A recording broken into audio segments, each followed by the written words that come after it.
This is Hidden Killers Week in Review. A look back at the most prolific stories of the week. The line between killer and hero is thinner than you think. You're listening to Hidden Killers with Tony Brueski, featuring retired FBI special agent and chief of the Counterintelligence Behavioral Analysis Program, Robin Dreeke.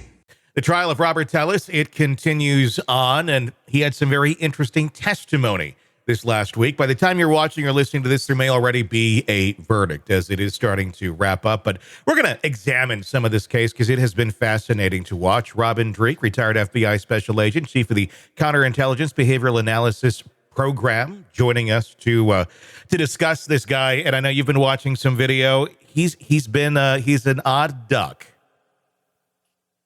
Yeah, this is one of those cases where as soon as he took the stand, my first thought was, who's his defense attorney letting him do that? Yeah. It almost kind of struck me very much like Lori Delvallo's defense attorney that's like, hey, you want it? Have at it. All you're going to do is sink your own ship. So that was my first impression, because as I'm watching it, and I had to only watch it in clips, Tony, and I know we're going to watch some clips here in a second. Because I don't even know what your thoughts are on it, but I'll just, I had impressions of this, and I'm always going with what's my reaction and then what's causing my reaction. And so my reaction was I had to keep turning it off. Yeah. And why? Well, I didn't find him likable. Not at all. That's not good if you're going to put someone on the stand. No. And then we look at, well, what makes someone likable and unlikable? And so one of the biggest things is authenticity, genuineness, the ability to own your behavior and not try to prove everyone else in the world wrong around you. Those are bad behaviors if you're trying to say I'm innocent of this. I know we use the term narcissist a lot because it feels like a lot of the people who make it this far and make it to the show are quite narcissistic personality disorder individuals, not just tendencies. He's like the definition of it. I mean, originally he was trying to defend himself. Then he got an attorney.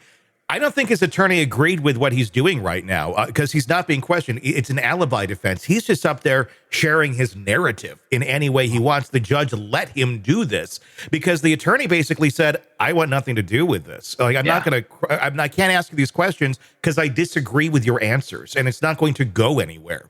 So he's up there on his own because he thinks that much of himself, that much of his story, and that people are just going to like it, because gosh darn it, people like me. I know you got SNL on your mind. He's got that kind of aura to him, and it's fascinating. It's a train wreck to watch, but the more you watch him and the more you think of it from that perspective of this guy believes whatever he says is gold, and people should just accept it. And there's even a lot of weird braggadocious moments in his testimony, which have nothing to do with the case. No, it was really fascinating having him get up there, and the first things he does is he lays a pattern of his background. I mean, I got bored with him in like the first 2 minutes. Yeah. And he's laying down his credibility of being so awesome. And first of all, it all starts out with me. So someone has died, and a jury's judging you on whether you're guilty or innocent. And the first thing you want to do is not make it about you. You need to make it about the victim. You need to make it about a jury. You need to make it about everyone else but yourself. You have to be contrite. You have to show remorse. Not that you did it, but remorse for the victims in this, right? And then the other thing he said at the very beginning of this, which I found fascinating, as then he laid it all out, was, I've been in jail. Me. I've been in jail a long time sitting about this. I had a lot of time to think and come up with a lot of schemes as to what I think. Yes. And and then he lays out this really complicated, to me, remember, if it's complicated, it's probably not right. Sure. And the jury's not going to get it either. No, he lost me, and I'm trying to understand him. I tuned him out. So he actually says, I've been sitting in jail with a lot of time to think and come up with a really good reason as to why someone else did this. And then I looked up the stats for the number of times Again, it's hard to find a hard number on this, but number of times that actually people are framed, the percentage of it, I think what was it, 5 to 10%, and that's the Innocence Foundation. The people are trying Innocence to Project, Project Innocence, trying to acquit, or got retrial of Peterson, other moron. Peterson out there in California. It's 2 to 5% of convictions were framing, so he's battling the odds against him, and then, when you have DNA involved. And that's not all, folks. We have DNA. We have video of surveillance footage from multiple places. We have all the evidence at his house. We have his digital footprint of what he was looking up and searching for.